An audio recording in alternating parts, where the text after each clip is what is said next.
Welcome to Fuel Your Feminine Fire. I'm your host, Michelle Marchant Johnson, and I'm so excited to have you here because the intention of this series is to help you love yourself, love your life, and find real love. And I'm excited today to have a returning guest. That's the amazing Mike Goldstein. Welcome, Mike. Hey, Michelle. Thanks for having me. I don't even know how many times we've done it, but I'm excited to be here. I'm excited to have you back. We always have such a great time in our conversations. And I love the topic we're going to be talking about today because I think it's something that women always love to hear from the male perspective. And we're going to be talking about 5 things men find most attractive in women. So before we jump in, Mike, I just want to give a little intro of you for those that may not be as familiar with you and your work.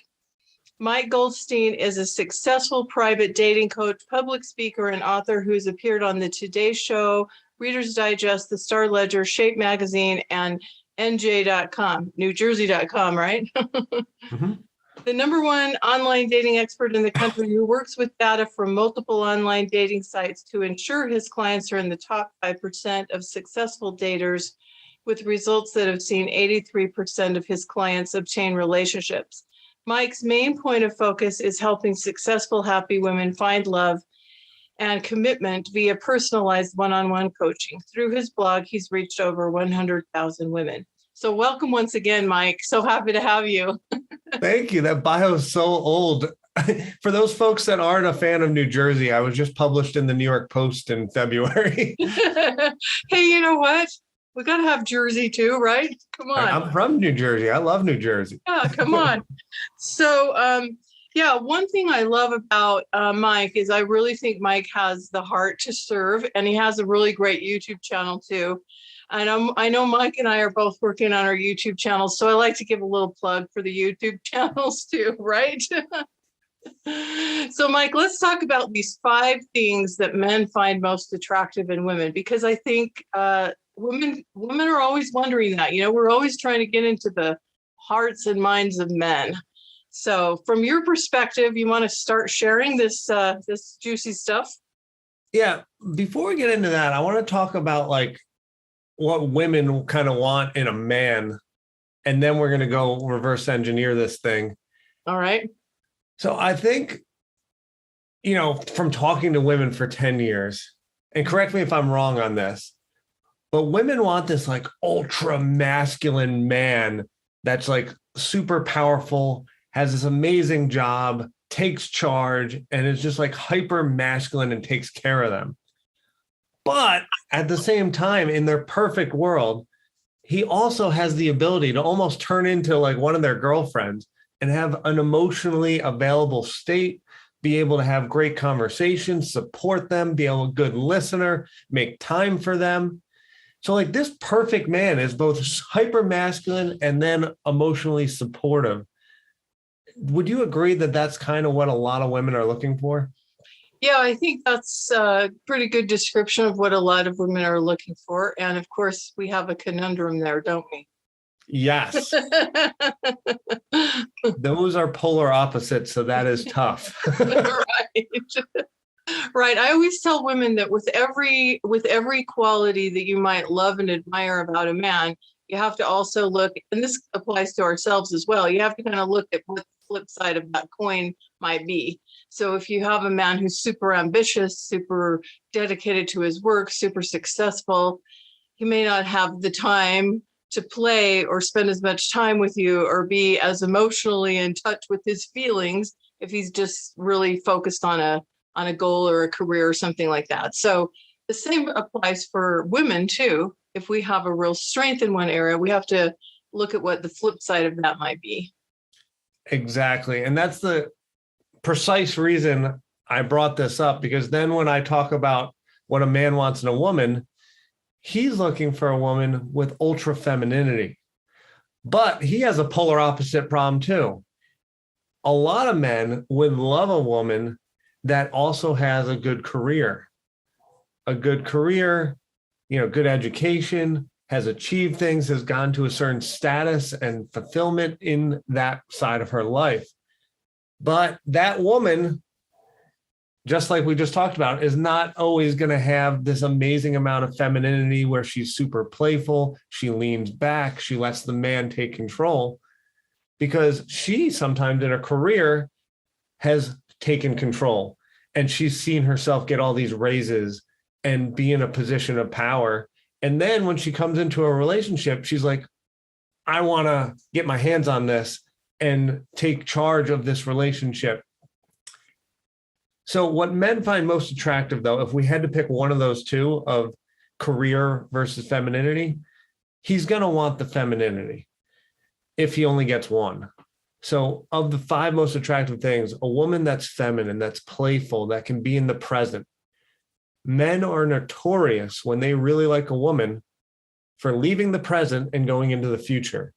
You'll see this when a man really likes you. It's all of a sudden, hey, I want to go on vacation with you. Hey, I have this thing in 6 months I want you to go to. He starts planning. A man becomes a planner when he really likes you. And he's like, oh, I want to buy a house one day with you. I want to do this. But a woman just stays right in that moment. Is like, this is so amazing. I'm having so much fun. And it's so refreshing for him to be in the presence of a woman that keeps him grounded into the moment so that they can just enjoy today, not worrying about tomorrow. Mm-hmm.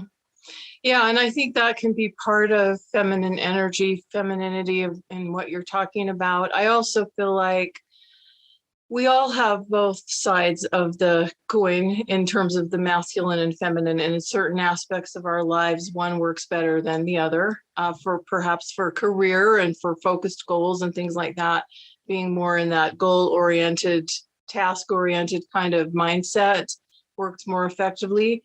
What I find, Mike, though, just to kind of add to what you're saying here, is that when a woman is in her more feminine energy, she tends to be more in touch with her feelings, her emotions, her body. And I feel like for a man, that helps him connect in a different way to his feelings, his emotion, his body, rather than just being up here in his head or in his mind or in the logical mind. It allows him to experience life in a little different way, which can be really, really refreshing.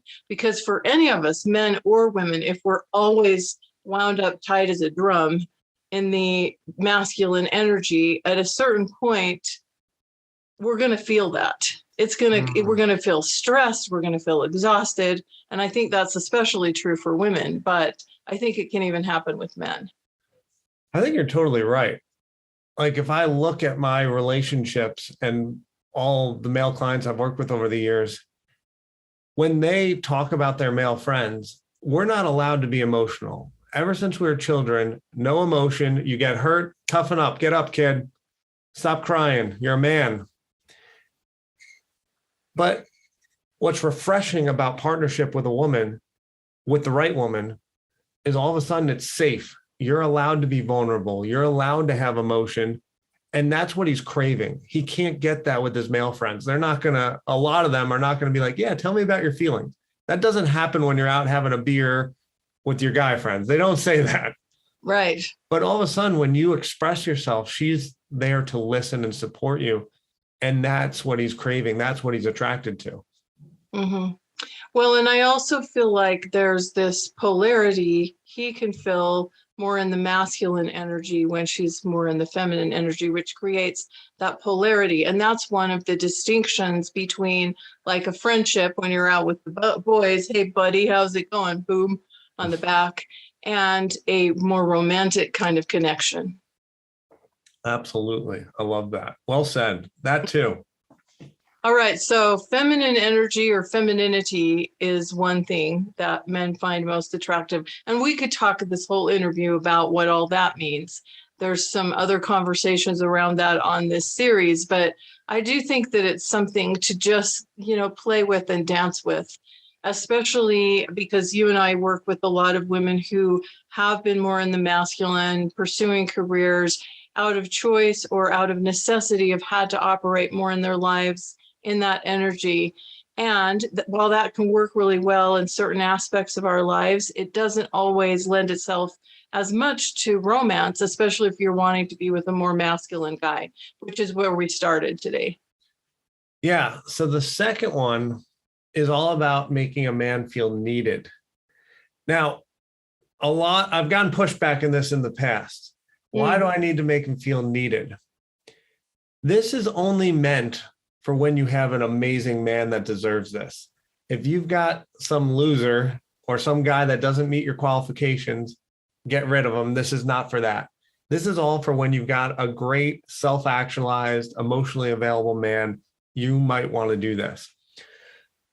But let's look at this whole dating scenario right now. Everyone needs to take a second and pat themselves on the shoulder. This is the hardest time it has ever been to date in the history of mankind and womankind. Let me explain. 100 years ago, our grandparents or great-grandparents, they were getting together for financial security and to raise a family. A lot of those partnerships were not for love. Also, our grandparents, women were not prevalent in the workforce, especially in high-level careers. So men always had their purpose, which was they need to bring home the money. And these relationships didn't necessarily have to be about love. They could just be companionship. They could be raising a family. Everything is different now. Almost every woman watching this wants to fall in love.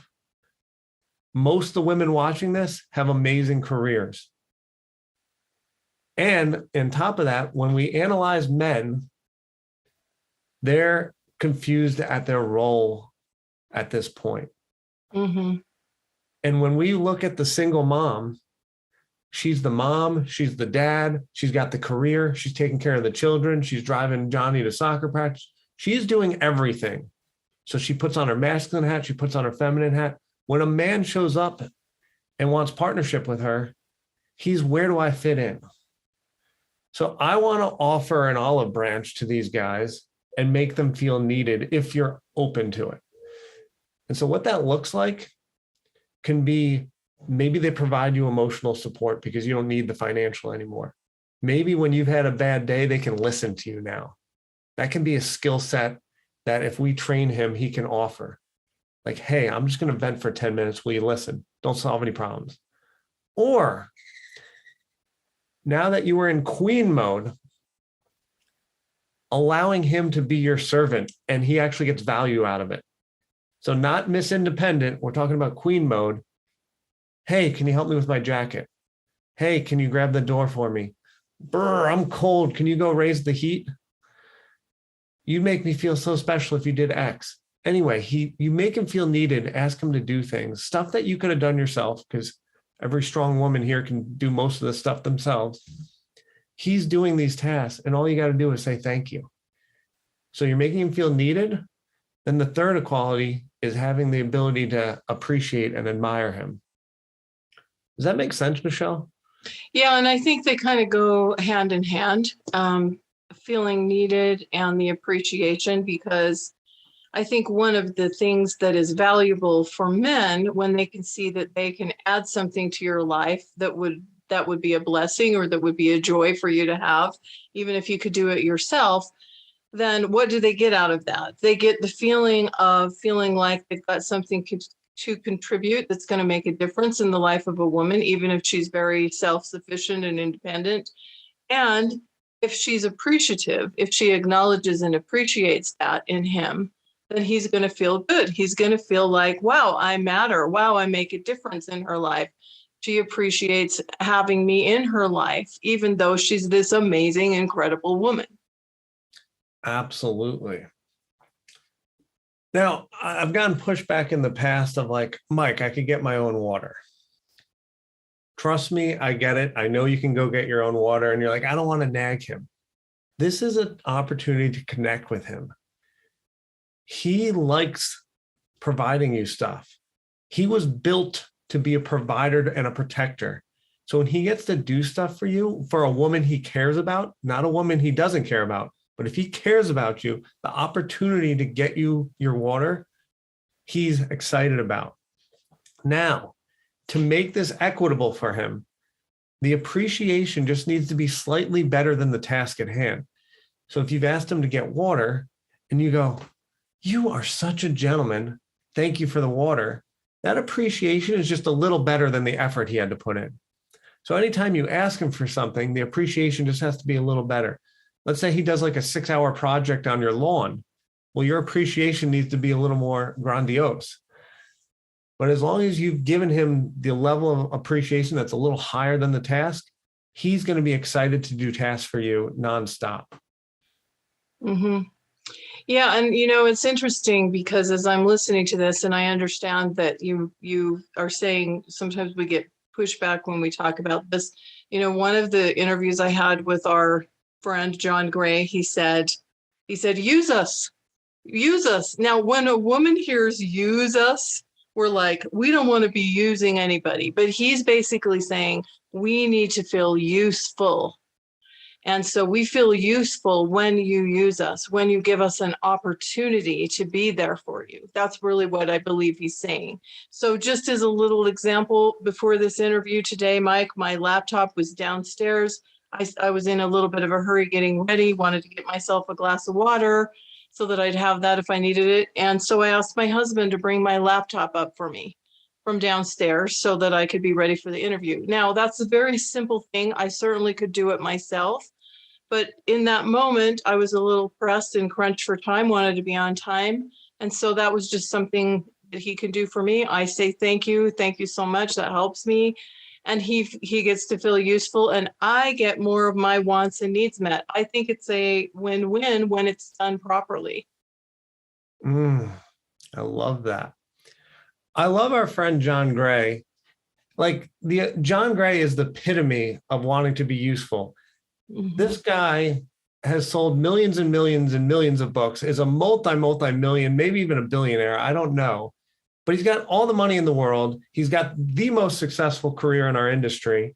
And what happens? He shows up for these interviews because he wants to be useful. Men crave being useful. So he doesn't need to do this. He could be retired. He could be sitting on a beach. But that's not what he's craving. He wants to feel useful. So that's why he does these interviews.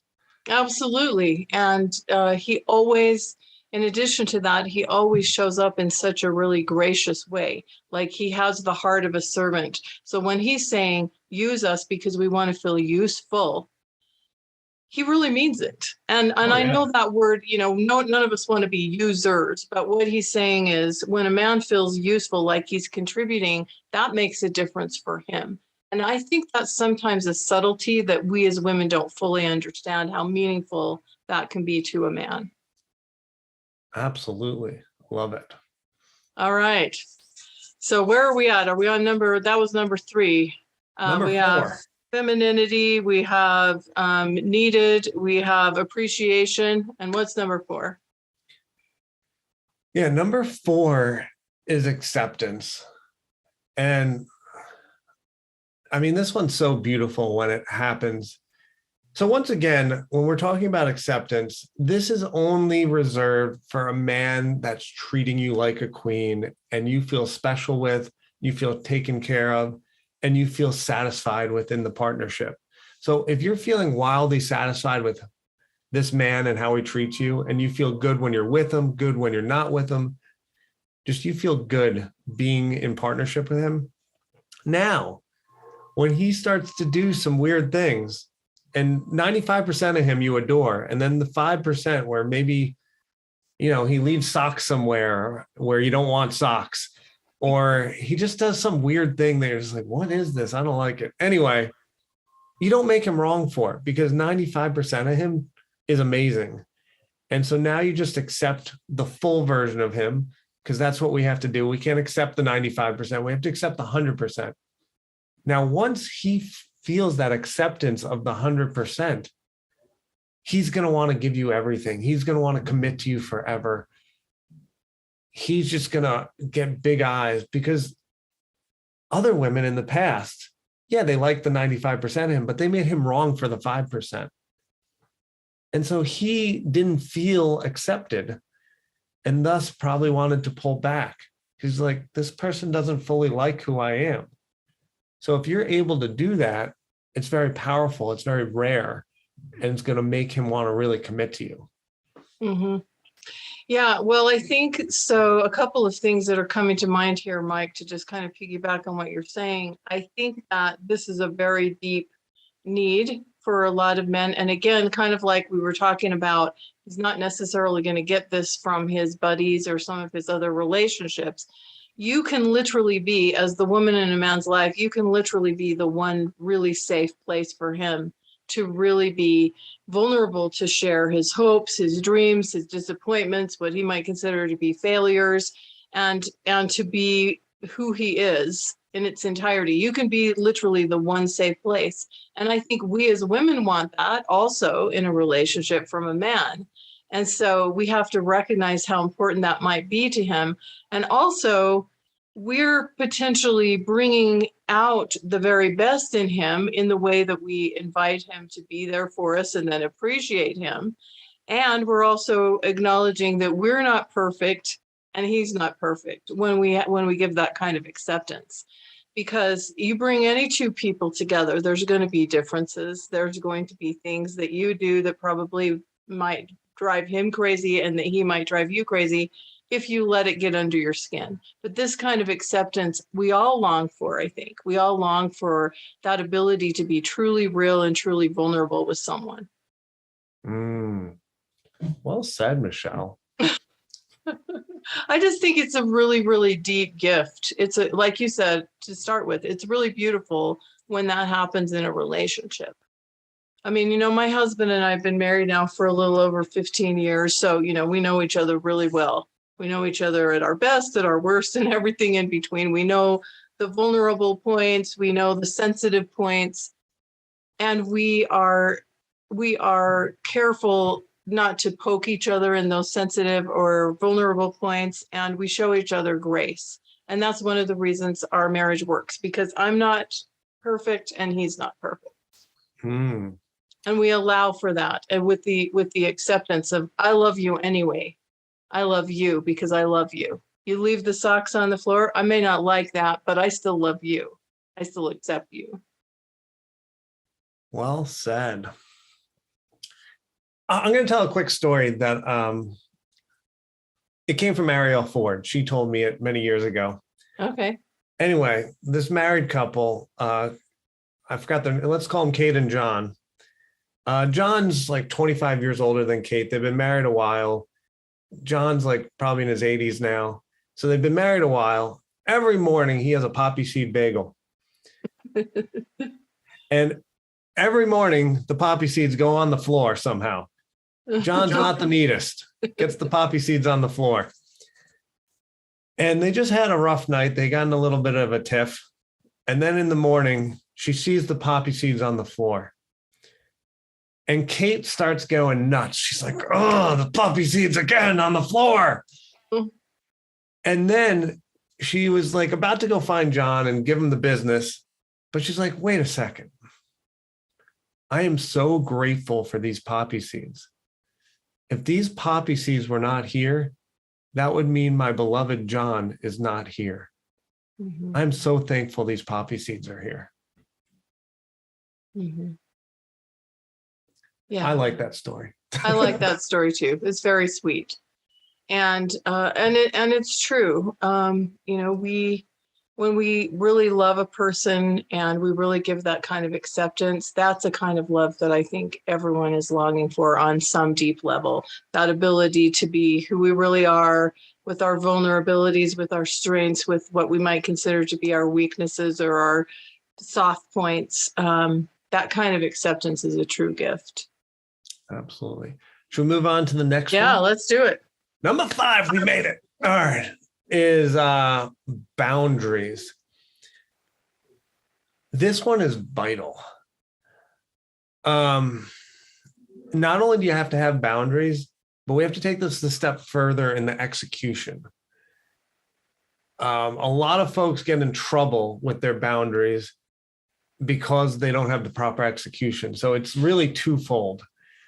The reason boundaries are so attractive to a man, if you don't have any, he doesn't trust you. Because if you're agreeable on everything, he's like, who the heck actually is this woman? Every time I say something, she's like, that sounds great. How can everything be great? Something must not be great. Mm. Not to mention, so on top of that, so now he builds trust because occasionally you say no, or I don't like that. He's like, okay, this is who this person is. I can trust them. The next piece, everything in the man's being is provide, protect, make you happy. Like that's what he wants. When he sees his woman beaming with a smile, he can take credit for that. Even if it has nothing to do with him, he's going to take credit for it.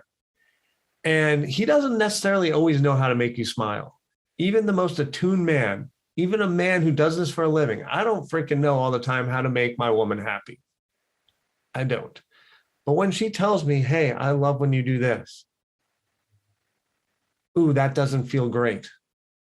Can you redirect? Can you do this? It would feel amazing if you take me on a date. It would feel amazing if you could do this. So when you point him in a direction, now this brings him all the way back to what he's also craving, which was appreciation. You give him an opportunity to earn his appreciation. So we make him feel needed. We say, hey, I would love if you do X. So now he's needed. He's feeling useful in John Gray words. So he does the useful thing. Then you tell him, oh, you're so fantastic, which then brings him to the point of, ooh, she's happy. I've done a good job. Mm-hmm. So telling him the boundaries makes him feel needed, appreciated, admired. And then now the execution. If you don't make him wrong for anything, which also is attached to our acceptance, we don't make him wrong for anything. Hey, you never call me. Hey, you never take me on dates anymore. That's not going to feel great. But if you say, hey, we have the most beautiful relationship. You'd make me feel so special if you took me on a date sometime. He's not wrong.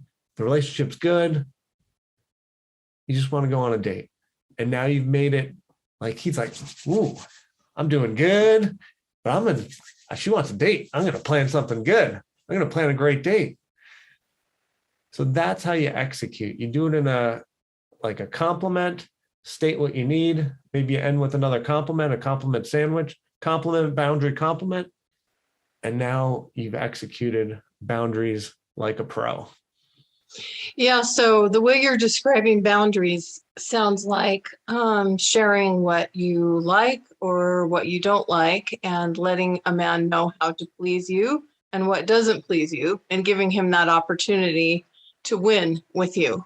And, Mike, because you've been on my events, I do these man panel events where I interview all these male experts. And I can't tell you the number of times men have said to me, please tell the women to tell us what you want, what you need, what would work for you, what would make you happy. And that word happy is really powerful. Let us know because we want to please you. But if we don't know how, if we don't know what that's going to look like, because it can vary from woman to woman, from personality to personality, then it's harder for us to do that. And so I think this is really, really empowering to both men and women, because again, it can set up that win-win type scenario that you want to have in a great relationship. Absolutely. John Gray came up, I believe it was John Gray, came up with this amazing phrase, you will make me the happiest woman in the world if you do X. Which is such a powerful statement. It's so easy. You will make me the happiest woman in the world if you do X. And I want to really ram this point home about men wanting women to be happy with a quick story. I was on, I think it was let's call it my third date with this woman. And I decided I was going to pick her up in New York City and drive her to the beach in Long Island, this nice beach. Anyway, we go to the beach. I bring a soccer ball. We kick the ball around. Then there's a fancy hotel up the beach. We go on the beach, have a drink. We hop in the pool. And then we're walking to my car to leave the beach. Nice little beach day. Anyway, we're walking to my car. And she turns to me. She goes, this is the best date I've ever been on. And I my neck kind of snaps at her. I'm like, what the heck are you talking about? We just went to the beach. This isn't the best date you've ever been on. She goes, this is the best date I have ever been on. So then I kind of let that digest. I go home, I'm digesting it. That really like hit me. Like she just said she's been on her best date ever. And then I thought about the date. It wasn't anything special, but I was like, if it's this easy to make her happy and she's this happy, I'm going to consider this person for the rest of my life. Like, could this be my forever partner? Because if I've got a woman that I can keep happy and I feel like I can do that for the next 40 years of my life, that's a partnership I can be successful in. Because I feel like a partnership being successful is when my woman's happy and she's beaming to the world. That reflects on how our partnership is and makes me want to commit to her forever. And in case anyone's wondering, I did get engaged and almost married to this woman. Unfortunately, we had problems and that broke off. But from that moment is when I looked at her as this could be my forever partner. Mm-hmm. I want women to realize showing him how to make you happy is what makes him want to commit forever. Mm-hmm. Yeah, I think it's really, really powerful. And I really like the things we've talked about today because, you know, even if some of these things are feeling a little foreign or not quite resonating with you, we invite you to just kind of try on some new things, try on some of these ideas and experiment with them a little bit. Because what I believe, Mike, is that sometimes these things that might seem kind of subtle or maybe even kind of insignificant or not that important can make a huge difference in your overall interactions with men. And, you know, even in a long-term relationship, like a marriage, I still do these things with my husband, the things that we've been talking about today, because it's part of, again, of what keeps our relationship fresh and romantic and creates some of that polarity. And I believe it creates a win-win scenario in our relationship. And it makes it fun. It's fun. It's fun for me to see him get the joy that he gets from doing things for me, providing something for me, and how much he likes the appreciation. You know, he like puts his shoulders back. He looks all proud of himself. He's walking around the house looking like, I got this. I'm doing good. And you know what? And then I get some of my needs met and he does nice things for me and that feels good for me. So that's a nice win-win. That's how you do it. That's how you do it. I was telling a client yesterday, like I teach this stuff and I tell my partners like, you know, needed appreciated. Like, let's do it. Like you tell me what you want, I'm going to do it. Then you appreciate me. And I know what they're doing. They do it on purpose, which is great. And then they appreciate me. And I still, just like your husband, like shoulders back. I'm like, oh yeah, I did it. I'm a good boyfriend or husband, whatever. Yeah. Exactly. It still works on me. Yeah, my husband knows too, because I've shared and talked with him about all this kind of stuff.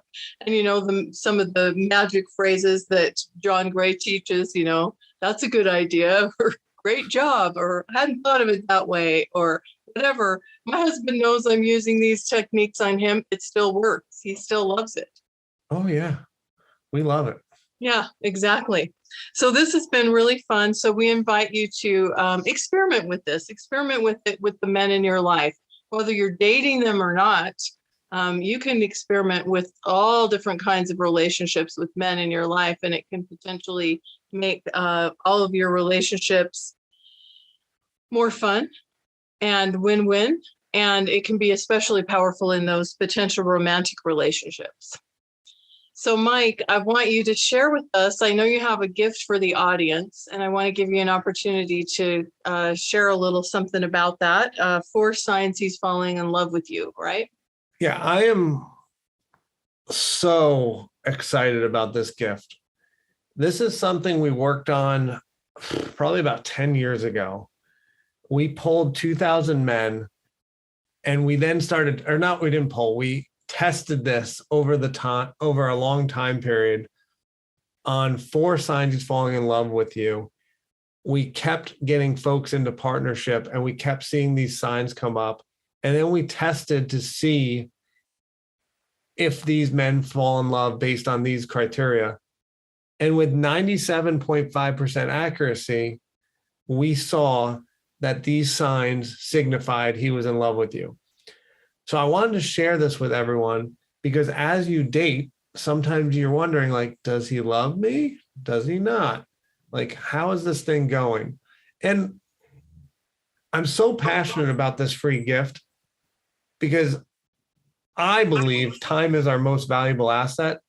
Mhm. And if you're with a man that has no intention of falling in love with you, no intention of committing, that's a waste of time, which is our most valuable asset. So I built this a long time ago so that women don't waste their time with men that are never going to commit, never going to fall in love. So this is my way of protecting women. And it works 97.5% of the time. So it's 4 signs he's falling in love with you. It's a like 3-5 minute video. It's really quick. It gets to the point, but it took us years and years to formulate the data and make sure this thing works. So I give it to you quick, but it took us a long time to create. So go get it. All right. So for everybody watching, click on the link below. That's where you get access to the gift. And that's where you get access to, if you want to explore going further or working with Mike, just click on the link below. And Mike, I want to thank you, and I want to thank everybody for watching. I really am happy to be able to bring these events to the world. And I really appreciate our partnership and collaboration over the years. It means a lot. Thank you. Thank you for having me on. It's always the best summit. So I'm just grateful to be here. Thank you so much, Mike. And thanks, everybody. We hope to see you for more of Fuel Your Feminine Fire. Bye-bye for now.